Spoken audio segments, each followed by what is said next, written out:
Merci, monsieur le vice-recteur, représentant du recteur, ainsi que matin.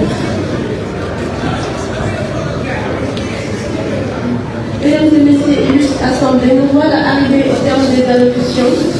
Nous allons enfin donner la parole au ministre de l'Enseignement supérieur, de la Recherche et de l'Innovation, qui est aussi en Algérie. Il se retrouve chez lui. Je veux nommer le docteur Abdelrahman.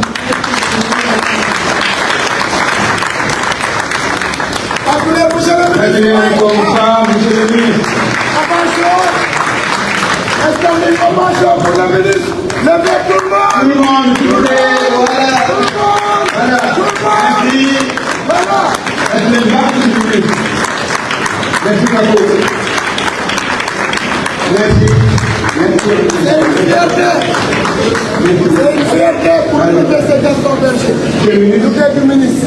On a... damay wax ci tur bi ñëpp Massa Coono kon nga toog mais bàyyi nga sa agenda yëpp uniquement pour ñëw rek bokkam say collègues sax laay wax ñi nga xam ne yéen a nekk dëkk lii bu rafet ban may tàcc leen ma ko baax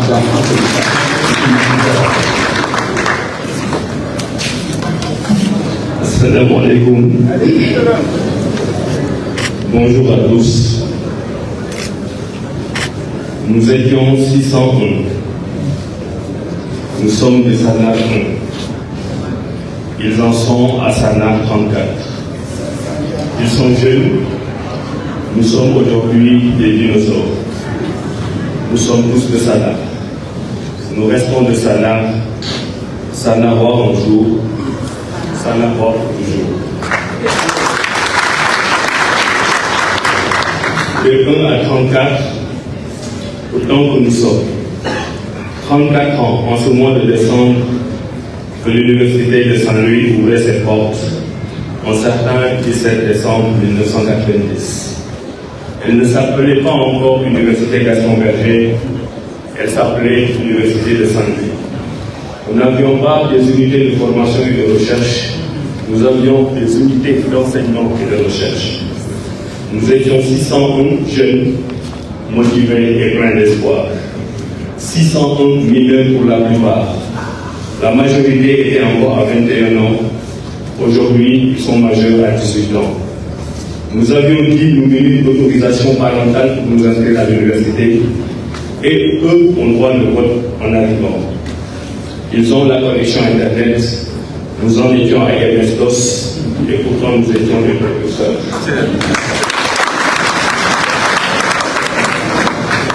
Nous étions 601 et nous marchions vers l'inconnu, loin des certitudes académiques dakaroises. Nous avions misé, nous avons gagné. Nous étions des pionniers, pas des cobayes. Nous sommes venus en rang dispersé, nous sommes devenus une famille. Sana nous a tout donné. Je ne sais pas si nous en avons rendu une partie, mais il faudra que nous essayions encore. Sana était une vision du président Senghor, matérialisée par le président Abdou Diouf sous la baguette magique du feu le ministre Iboka. Ibo avait misé sur la nécessité d'un pôle d'excellence. Il s'y est mis, il s'est déployé et il avait réussi. Nous lui rendons hommage. Le pays était déjà difficile pour les jeunes que nous étions, mais la nation a misé sur nous. Le contribuable sénégalais avait cotisé pour nous mettre dans les conditions les meilleures. Des chambres, des restaurants, un bon encadrement des passes et d'excellents professeurs. La nation entière s'était contorsionnée pour nous couper. Merci à elle. Nous étions 601, mais beaucoup d'entre nous sont déjà partis à l'appel du Seigneur. Le premier deuil que nous avons eu à l'Université Gaston Berger, c'était un soir du mois de juillet 92-93, si je ne m'abuse, quand on a perdu notre frère Bassirou Sow, qui n'est pas mort d'une mort naturelle, mais qui s'est noyé sous les vagues de la plage du Gros-Baz, où nous étions partis fêter les fins d'année de l'Université Gaston Berger. C'était un jour de deuil et depuis lors, il y en a eu beaucoup. Plus tard, nous avons perdu Nyaka Coulibaly, qui est la première d'entre nous à avoir réussi le concours de l'ENA et qui, 3 mois après avoir pris fonction, s'est aussi éteinte dans un accident de voiture. Nous avons eu les chefferis, nous avons les Diba, nous avons les Laïkomounidouf et récemment nous avons eu les Abou Dao. Et je sais que votre génération en a beaucoup. À tous ces professeurs qui sont morts de l'Université Gaston Berger de Saint-Louis, à tous ces enseignants, à tous ces étudiants, à tous ces personnels administratifs et techniques dont beaucoup nous manquent, nous vous en remercions pour tout ce que vous avez fait pour cette auguste université.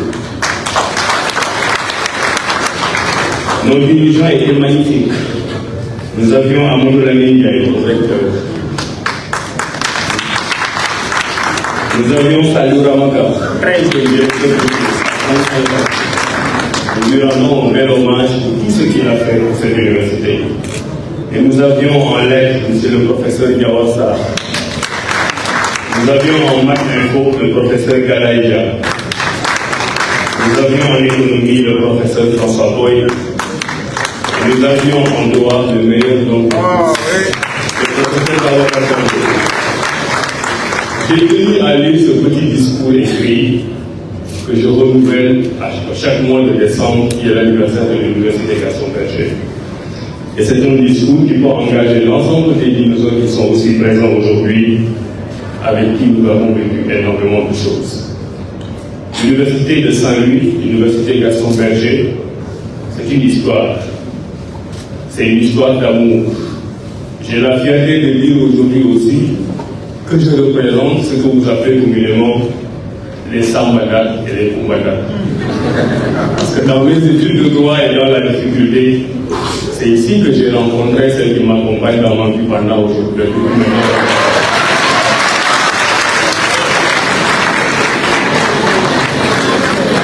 C'était un soir du mois de janvier, exactement au banc qui se trouve devant le village grec.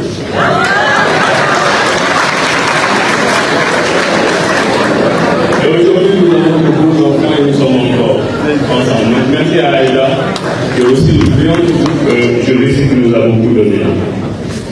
C'est aussi l'histoire du syndicalisme salarié. Je rappelais hier, je viens de voir Walifal, je vous passe mon bonjour. Je rappelais hier aux étudiants dans l'intimité de nos bureaux, je reviendrai tout à l'heure, que j'ai eu, moi, le privilège d'avoir prononcé à l'époque ce que nous appelions le discours de la jonction à l'amphithéâtre P de cette université. Parce que quand nous sommes arrivés, il y avait ce qu'on appelait à l'époque des délégués de chez. Ce sont les délégués qui étaient dans les villages. Et il y avait des délégués d'UR qui étaient à l'académie dans les UR. Et nous avons commencé à travailler chacun de son côté. Et quand il a fallu recevoir le ministre Diboka, nous nous sommes rendus compte que les questions sociales ne pouvaient pas être dissociées des questions pédagogiques.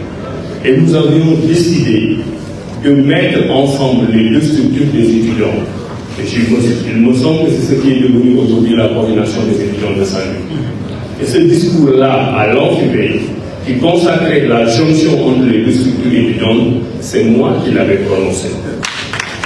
Je pense que sans aucune prétention, je peux me prévaloir d'être, avec tous ceux qui sont ici aujourd'hui et qui ont joué des rôles importants, l'un des pionniers de la bataille syndicale à l'Université Gaston Berger.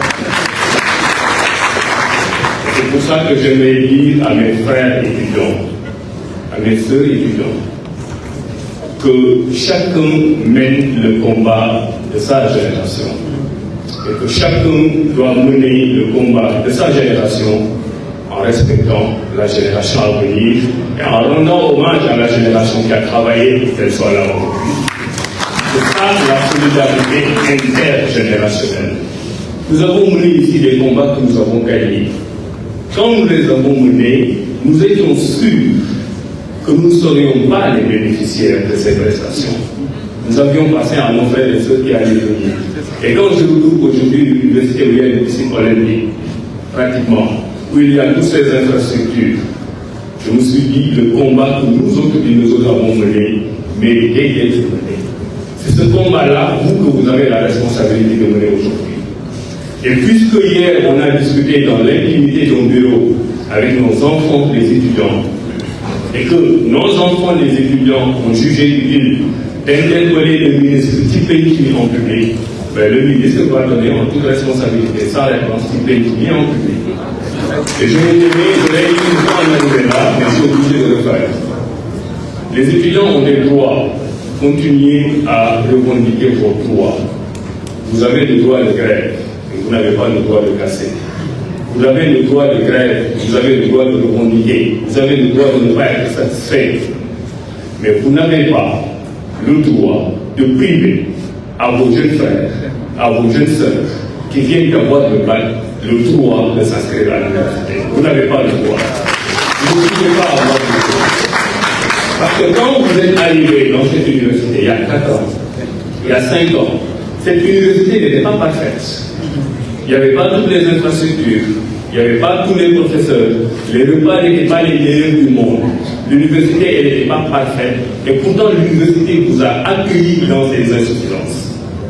C'est parce que l'université, dans sa grande générosité, vous a accueilli qu'aujourd'hui vous êtes en train de faire des masters et que vous êtes des leaders étudiants. Au nom de quelle logique, vous, étudiants, vous voulez empêcher à vos frères et sœurs qui ont le mérite d'avoir des bacs de venir s'inscrire à l'université? Vous n'avez pas le droit. C'est le ministre qui vous le dit, c'est le papa qui vous le dit, c'est le frère qui vous le dit.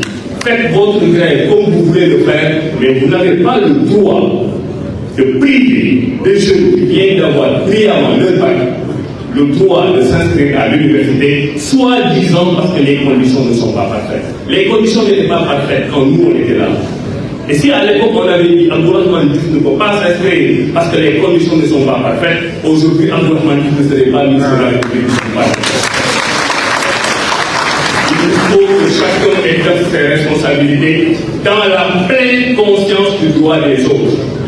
Vos droits de revendiquer. Je veux que ce que je dise là soit repris partout, pour toutes les universités sur l'ensemble du territoire national. Vos droits d'étudiants n'éteignent pas les droits de vos frères et de vos sœurs qui seront étudiants. Et peut-être que dans cette cohorte, dans cette génération qui arrive à l'université Gaston Berger de Saint-Louis, et que vous, à qui vous empêchez de s'inscrire, mais peut-être qu'il y a un Diomaye qui sera demain président.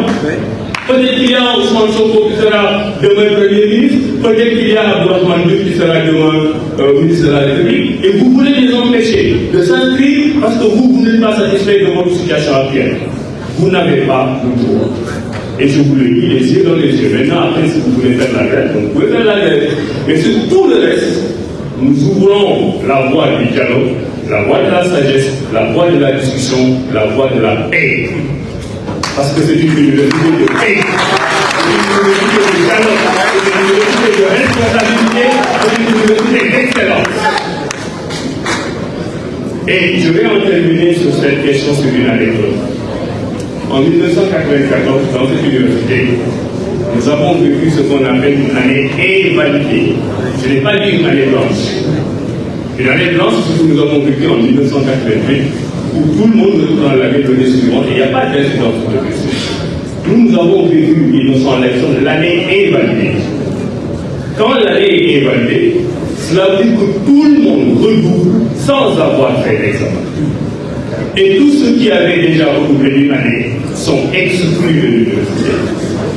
Nos larmes ne sont pas encore séchées de la cohorte d'étudiants extrêmement brillants, des mentions dans toutes les facultés qui ont quitté cette université définitivement et sans espoir de retour sous le son de la musique de Youssou Ndour qui chantait Dem Dem Dem, parce que nous n'avons pas su négocier à l'époque avec les autorités qui savaient que l'université de Dakar avait perdu l'année, que l'université de Saint-Louis pouvait reprendre l'année et la sauver, mais que nous n'avions pas eu, nous, dirigeants de l'université, la lucidité de discuter avec les autorités pour sauver nos camarades, pour sauver notre année et pour sauver notre parcours professionnel.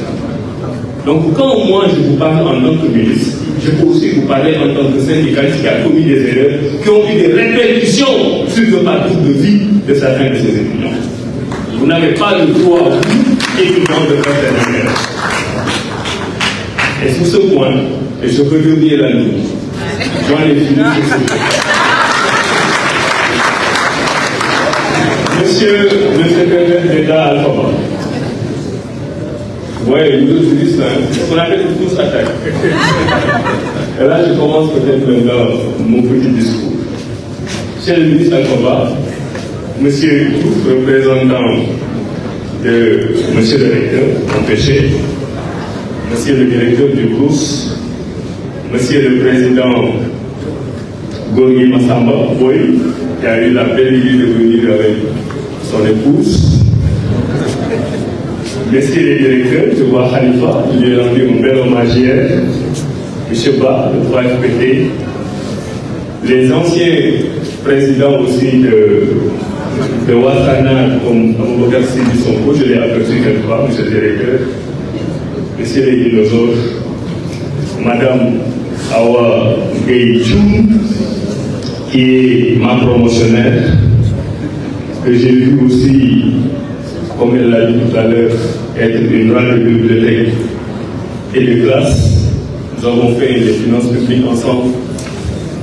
Nous avons fait le droit administratif ensemble. Nous avons eu les pires et les meilleures notes de l'université ensemble.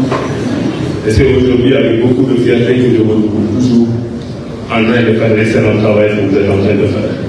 Donc merci à vous, Awa, et merci à vous qui l'avez choisi pour en faire la marraine de la journée. Encore une fois, je voudrais aussi rendre hommage au personnel administratif, technique et de service. Un étudiant n'est rien sans ses professeurs, mais un étudiant n'est aussi rien sans ce pacte-là très discret qui nous accompagne. Fadiaï, Marlène, il y a des petites histoires qui méritent d'être connues par les plus jeunes, parce que les temps ont changé. Donc, quand on est arrivé ici la première année, il n'y avait que le village P qui abritait les jeunes filles. Par la suite, c'est devenu mixte. Donc la question est devenue sans objet.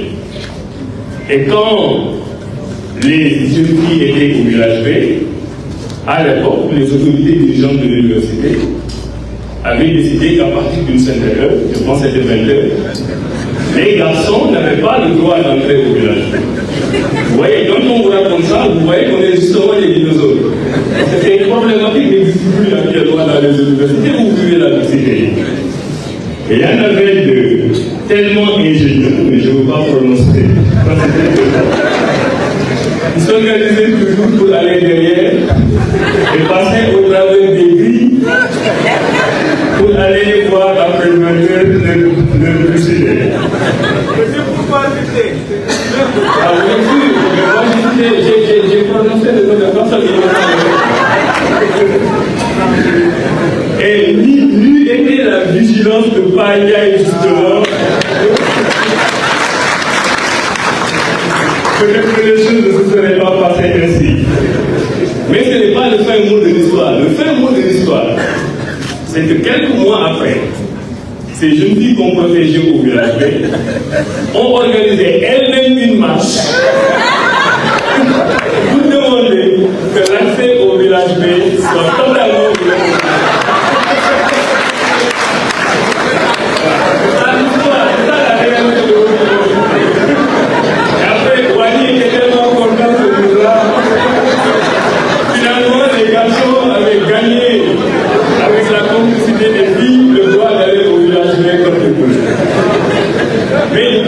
Justement, sont des excellentes relations. Et beaucoup d'entre nous, parce que entre nous, il y a beaucoup d'enfants de Sana qui sont aujourd'hui à l'université Gaston Berger de Saint. Moi, quand je viens ici, la dernière fois, j'ai été servi par Madame Seydou Ndiaye, Rama et Yassine. Seydou Ndiaye, c'est elle qui m'a servi mon premier repas. Le 17 décembre 1990 au restaurant. J'ai vu tout à l'heure qu'elle m'a appelé.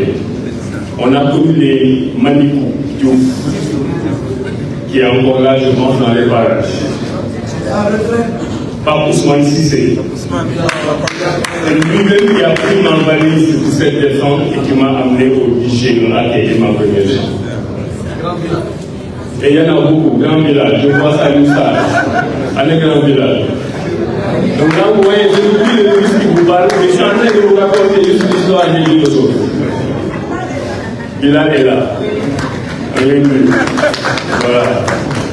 Donc vous avez une très belle université qui doit encore continuer à être au firmament de l'excellence au Sénégal. Mais continuons d'être une famille. Continuons à travailler ensemble. Tous les alumni, je vais en terminer par là. Et tous le recteur, le vice-recteur, le directeur de tous en ont parlé. Au-delà de la dimension festive, il est temps que nous construisions des choses qui s'inscrivent dans la réalité. Depuis hier, on parle de cette fameuse maison de Wassana. Le recteur a déjà donné un terrain. C'est à nous de prendre ça en charge pour que l'année prochaine, on puisse tous se retrouver, quelles que soient nos conditions sociales et professionnelles, dans le même immeuble pour nous rappeler tout ce qu'on a fait à Sana. Il est gërëm di leen baalu àq lii nag mooy njaboot bu wax jotee da ngay wax bu reetaan jotee ñu reetaan bu ñu paree kenn ku nekk dellu ca la nga nekk. su may dégg ñu nekk étudiant yi donc naa leen ko dégg ñun bi ñu fi nekkee étudiant dañu doon wax jàng leen góorgóorlu leen bu leen grève def leen lii parce que boo leen deful naa ne ñi fi nekk di leen jiite tey seen doom ñooy ñëw di leen jiitewaat ñëpp loolu la ñu doon wax. peut-être que seen doom am nañ parcours yu baax ñoom nañ leen yéegi waaye tey seeni doom ñooñu jiitewu c'est nous-mêmes qui sommes partis des bas-fonds de la société. C'est nous-mêmes qui n'avions pas les parents pour financer nos universités. C'est nous-mêmes qui ne pouvions pas assurer les toits de bas. C'est nous-mêmes qui n'avions pas assez de livres. C'est nous-mêmes qui nous sommes battus pour arriver là où nous sommes et impulser un développement pour le Sénégal. loolu mooy Sénégal Sénégal mooy Bassirou Diomaye Diakhar Faye jógee Ndiaganiao bàyyam nekk baykat muy yéeg ba jiite tey Sénégal donc loolu jommu fi kenn mais ñëpp nag nañ ko def ci xol bu laal xol bu rafet maa leen di sant